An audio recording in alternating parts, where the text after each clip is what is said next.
All right, let's just get right into it. Think about it. For years, you've done exactly what everyone told you to do to learn, right? You read all the books, you highlighted the important sentences, you sat through so many lectures, all to get smarter. And yet, what happens 6 months later? Poof. Most of it is just gone. Well, today we're going to completely dismantle that broken system. We're going to install a whole new protocol for learning, one that finally treats your brain like the supercomputer it actually is, not some dusty old warehouse. And this quote, this just nails the core problem, doesn't it? If you've ever felt that sinking feeling, that sense of inadequacy, like, man, I just have a bad memory, or I'm just not wired for this complex stuff, I'm here to tell you it is not a personal failure. It's a system failure. You've basically been handed the wrong user manual for your own mind. And today, we're going to fix that. So, let's start by really digging into the problem that plagues, well, almost all of us who learn the traditional way. I'm talking about that painful, super frustrating experience of forgetting pretty much everything you worked so hard to learn in the first place. And this is a question that probably hits close to home, because you've felt this, haven't you? You spend weeks, maybe even months studying, you finally feel like you've got it, you understand the topic, and then, a little while later, it's all just a blurry, foggy memory. Why does this keep happening? 90%. I mean, just let that sink in. That's a staggering number. Within just 6 months, 90% of all that information you worked so hard to cram in, it just evaporates. It's not just inefficient, it's an incredible waste of your time and your energy. All you're left with are these kind of blurry, low-res memories and that awful feeling that maybe you're just not smart enough.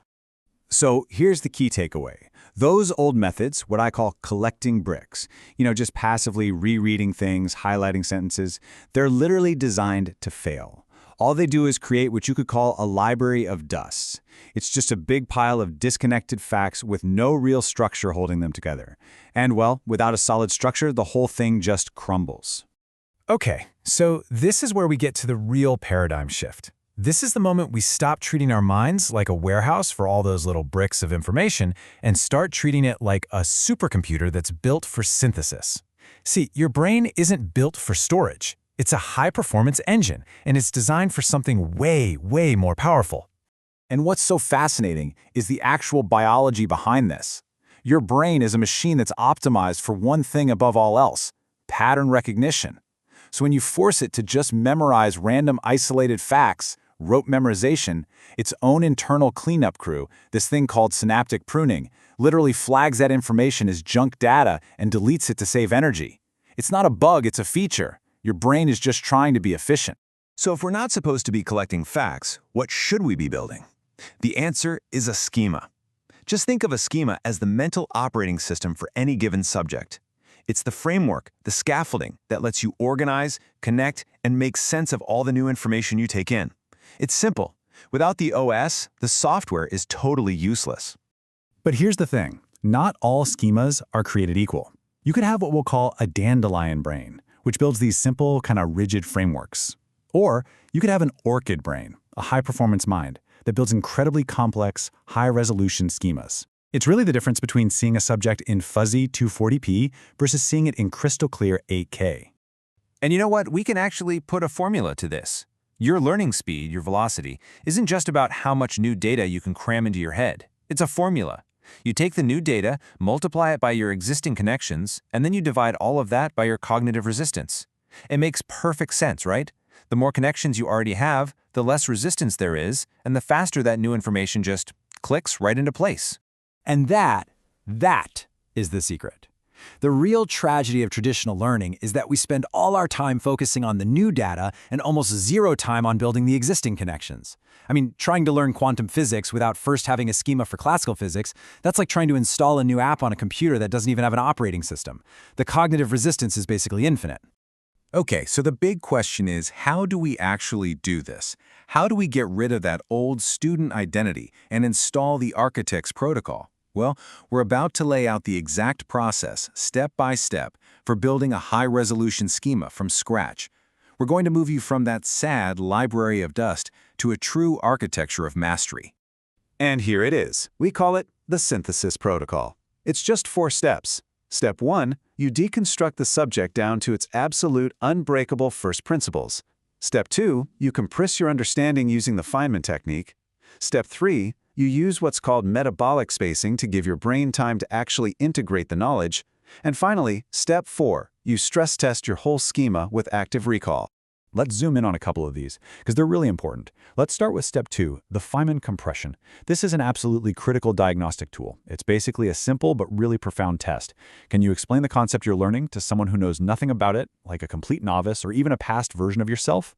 And this quote just says it all. If you can't explain that complex 8K logic in simple 240p language, you don't really own the schema yet. You're just parroting complex words you memorized.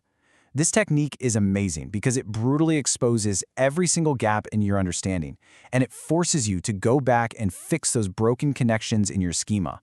The goal here is true ownership. All right, now let's jump to step 4, which might be the most counterintuitive part of this whole thing. We've all been trained to reread and review our notes, right? Well, this protocol demands the exact opposite. You have to stop rereading. Instead, you close the book, you put away the notes, and you try to draw out the entire map of what you just learned purely from memory. Now here's the crucial part. That feeling of struggle, that friction you feel when you're trying to remember something, that's not a sign you're failing. That is the physical act of learning. That effort is what triggers a process called myelination. It's basically your brain insulating its neural pathways, making that connection stronger and faster. The bottom line is, no friction, no growth. So finally, let's look at how all of the... You know that feeling, right? You spend weeks cramming for an exam, or you read this absolutely brilliant book, and then a few months later, poof, it's just gone. It's so frustrating, like all that effort just vanished into thin air. Well, today we're going to take that frustration apart piece by piece. Let's dive in and uncover a whole new way to learn, not like a student, but like an architect. This line just perfectly captures the whole problem. We're trying to shove this beautiful, high-resolution information into a system that just wasn't built to hold it that way. But here's the thing. The problem isn't your brain's hardware. It's the learning software you've been forced to use. And the numbers? They're just staggering. Get this. Some research suggests that after only 6 months, a whopping 90% of what you learned has completely disappeared. Now that can make you feel pretty inadequate, right? It makes you think, oh, I just have a bad memory, or I'm just not wired for this. But what if that's not the case at all? So this is the big question we really have to get into. It's an experience we all share, and figuring out the why is the only way we can start to fix it. Why does our brain seem to just toss out information we worked so hard to put in there? Well, the answer is actually pretty fascinating, and it all comes down to how our brains are built for efficiency. Okay, this is so important, so let it sink in. If you're forgetting things, it's not a personal failure. You are not the problem. The source material argues this is a structural failure. You've been trying to build a skyscraper, but you were handed the wrong set of blueprints. Let's look at the biology for a second. Your brain is an absolute master of efficiency. It's built for recognizing patterns, not for being some kind of passive hard drive. There's this process called synaptic pruning, and its whole job is to clean house, to get rid of unused or isolated bits of information. So when you just memorize random facts, your brain flags them as junk data and deletes them to save energy. It's a feature, not a bug. And this slide just lays it out perfectly. You've got two fundamental approaches here. On one side, you have the student mindset, which is all about collecting disconnected facts, kind of like just piling up a bunch of bricks. But on the other side, you have the architect, who's focused on building a structure, a real blueprint where every single piece of information has a place. And we are here to learn and to be the architect. So how do we make that switch? How do we become architects? Well, it all starts with understanding the foundational software that our brains run on. And trust me, this is the concept that changes everything. We need to install the right operating system. And that operating system has a name. It's called a schema. A schema is basically a mental framework, like a lattice or a web, that helps you organize and make sense of new information. Without a schema, any new data you learn is just homeless. It has nowhere to connect, nothing to stick to, which makes it a perfect target for that synaptic pruning we just talked about. Think about it like this. What happens if you try to install some complex new program on a computer that doesn't have an operating system? It's just not going to work. It'll fail every time. Your brain is exactly the same. Trying to learn something like quantum physics without having a solid foundation in classical physics is like trying to run an app on a totally blank hard drive. I love this distinction from the source. You have a dandelion brain with simple, pretty rigid schemas. It can learn things, sure, but the connections are kind of weak. But then you have the Orchid brain, which develops these incredibly complex, high-resolution schemas.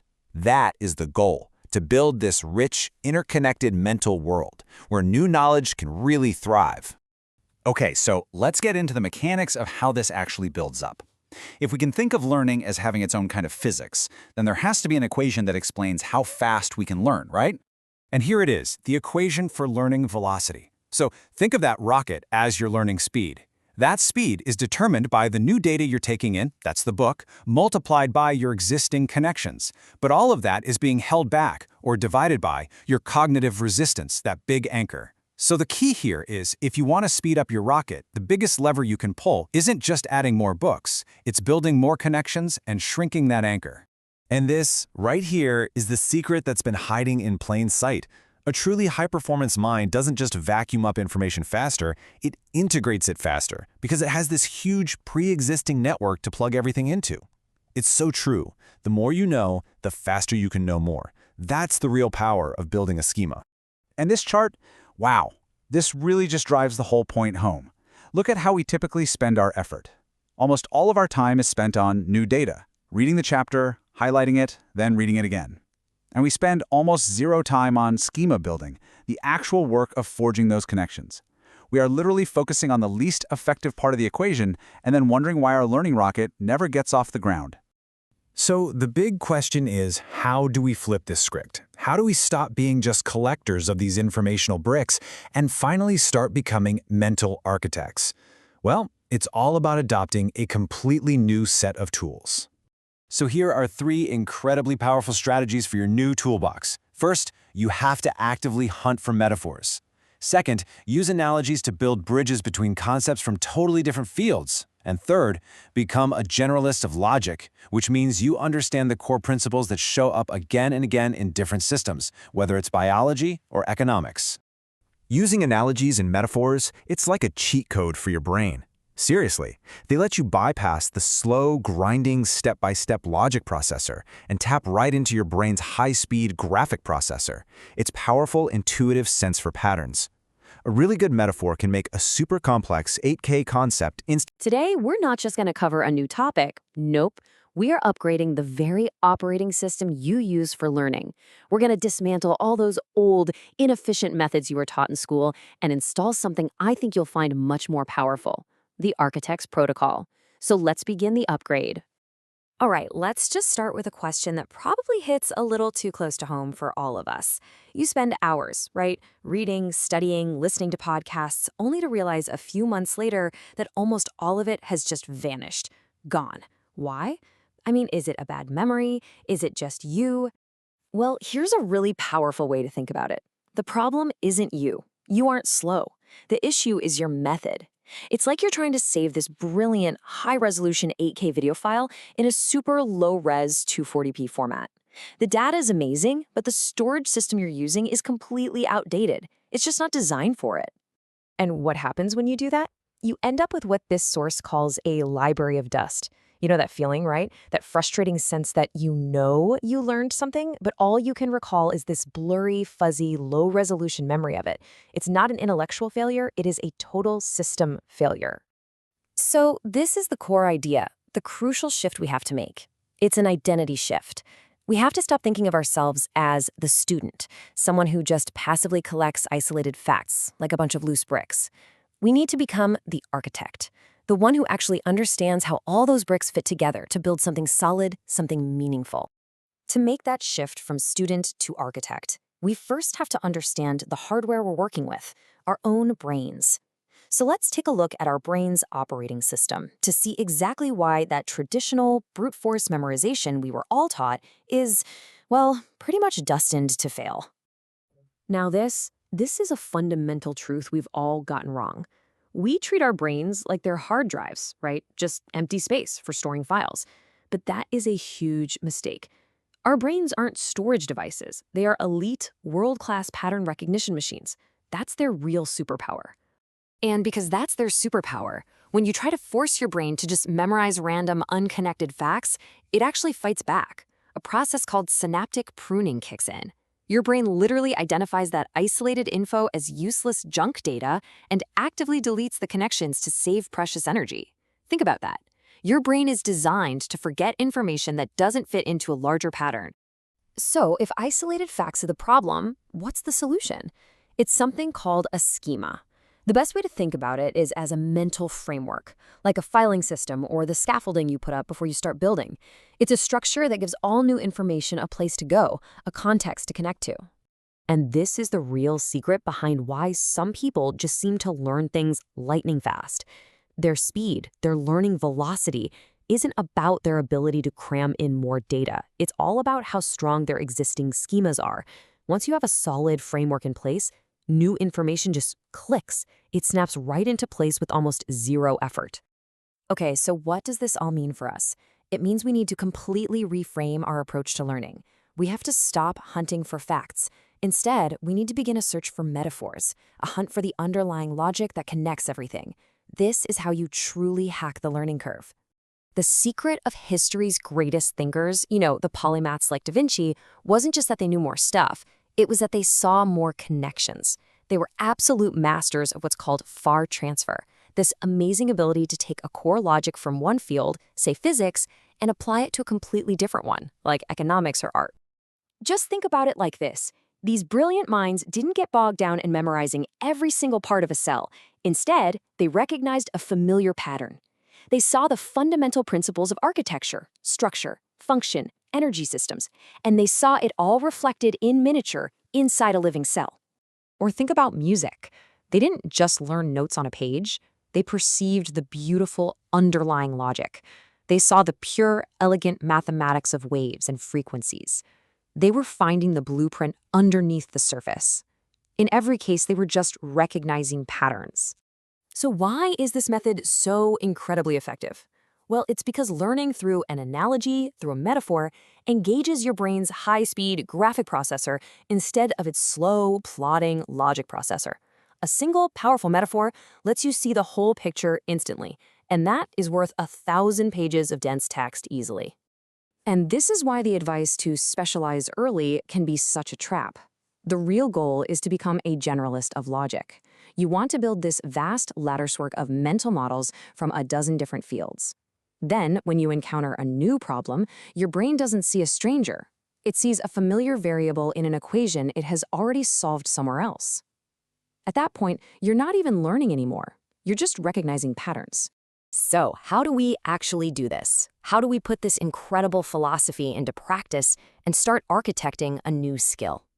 Okay, it's time. Let's install the upgrade, the synthesis protocol. This is it, the 4-step hardware optimization for your mind. First, deconstruction. You break any topic down to its absolute unbreakable core rules, its atoms. Second, Feynman compression. You force yourself to explain it in simple terms. This is the ultimate test. If you can't, it means you don't really own the schema yet. Third, metabolic spacing. Don't cram for hours. Learn in focused bursts, and then, this is key, you rest. Let your brain actually process and save the file. And finally, the active retrieval stress test. Close the book, put away the notes, and try to draw a map of what you know from memory. That struggle, that friction, that is what physically builds the muscle. And really, this brings us to the most liberating idea of all. When you shift your entire focus away from memorizing individual facts, the bricks, and toward understanding the underlying structure, the blueprint, the stress of forgetting just disappears. Because who cares if you forget a brick? You can always figure out what it was if you own the blueprint. So I'm going to leave you with this. You now have the protocol. You have the tools to stop being a passive student of the past and start being the active architect of your own intelligence. So the only question left is, what blueprint will you architect next? All right, let's just get right into it. For years, you've probably been learning the way you were told to, right? You read the books, you highlight everything, you sit through the lectures. But what happens, say, 6 months down the line? It's gone. Most of it just evaporates, and you're left with this annoying feeling that you're just not smart enough. Well, this explainer is all about fixing that broken system for good. And this, right here, this quote just nails it. The problem has never been a bad memory. It's not that you're slow, it's a structural failure. It's a system error. You're trying to shove this beautiful, high-resolution 8K information into a clunky, low-res 240p mental framework. You know what? It was never, ever going to work. So we're going to go on a little journey. We're going to completely dismantle that old, worn-out student identity. The one that treats your mind like some dusty old warehouse for facts. And in its place, we're installing something new. We're installing the architect's protocol. This is about building, not just collecting.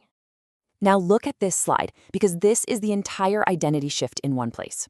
On the left, you've got the student.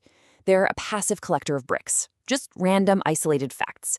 But the architect, over on the right, they're an active builder. They don't just memorize things, they synthesize them. They're not just looking at data points, they're building a high-resolution blueprint of understanding. So how in the world do we actually build this high-resolution mind? Well, we have to go way beyond those cheap study hacks you see all over the internet. We need to understand the actual neurobiology, the hardware of how a high-performance brain locks in a new skill. We are talking about a full-on hardware upgrade. And the core concept, the absolute key to all of this, is something called a schema. Just think of it like the operating system for your brain. It's the mental scaffolding that gives new information a place to hook into. Without a strong schema, any new data is just, well, it's homeless. It's junk that your brain will quickly delete to save energy. And this formula? This explains the wall we all hit: cognitive resistance. See, when new information has nowhere to connect, our brain literally fights it. Trying to learn something complex without that foundational schema, it creates almost infinite resistance. But the key to speed, the velocity, isn't the new data. Look at the formula. The multiplier is the existing connections. So here's the big paradigm shift. To lower that resistance and learn faster, you have to change your focus. Stop spending 80% of your time just cramming new data. The real high-leverage work is building the mental architecture, those existing connections. First, once that blueprint is solid, the data basically fills itself in. It's kind of amazing. So how do we do it? How do we architect a new skill in record time? Well, we implement the synthesis protocol. This is the hardware optimization for creating that high-resolution mind we've been talking about. And here it is, 4 steps: deconstruction, compression, spacing, and retrieval. Every single one is absolutely critical. For now, let's just break down the first 2. These are all about building that initial blueprint. Okay, step 1 is deconstruction. This is what you do before you even think about opening a book.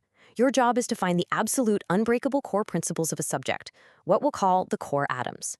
What are the rules that can't be broken? You have to build the steel frame, the foundation lattice of the skyscraper before you start worrying about the wallpaper. This brings us right to step 2, the Feynman compression. Think of this as the ultimate stress test for your understanding. Can you take that complex 8K idea and explain it in simple 240p language? Like you're talking to a kid? If you can't, it's a huge red flag. It means you don't really own the schema yet. There's a gap, a broken connection somewhere that you've got to find and fix. Okay, so once you've drafted that blueprint with deconstruction and compression, we need to make it real. We need to physically integrate it into your brain. The next 2 steps, spacing and retrieval, are all about hardening that knowledge into durable, long-lasting neural pathways. Step 3 is metabolic spacing. And you've got to forget everything you learned about cramming for a test. It just doesn't work for this kind of deep learning. Your brain requires something called sleep-dependent integration. So the protocol is simple. Learn intensely for 90 minutes, and then stop. Go input 0 for 20 minutes. Take a walk, meditate, just stare at a wall. You have to let your brain's default mode network actually hit save on the file. And that leads us to the final and maybe the most important step, the active retrieval stress test. Just look at this comparison. Passively rereading a book is easy. It feels productive, right? But it's low friction, which means it leads to low growth. Active learning is the opposite. It's closing the book and forcing yourself to draw the entire map of what you just learned purely from memory. It's high friction, it's hard, and that is where all the growth happens. I want you to let this one sink in. That feeling of struggle, that friction you feel when you're trying to recall something, that is not a sign of failure. That is the process. It's the physical act of myelination, of your brain literally insulating and strengthening a neural pathway. Without that friction, there is no real permanent growth, period. So when you put these 4 steps together, the whole process, you complete this incredible transformation. You go from being a passive student who just receives information to an active architect of your own intelligence. You're not just learning facts anymore, you're building a durable, high-resolution model of the world. So this is the fundamental choice, isn't it? You can keep on using the old, broken model of the student, or you can adopt the new protocol of the architect. It's a conscious decision you have to make about how you want to build your mind and engage with reality. So, which one are you going to choose? Because the moment you make that choice, your entire role in the world shifts. You're no longer just a passive participant getting swept along. You become a sentinel, an observer. The entire world transforms into your own personal laboratory for understanding and for synthesis. And that's the ultimate goal here. Be the observer. Use this protocol. Stop collecting loose bricks and start building beautiful blueprints. Go out there and architect your mastery.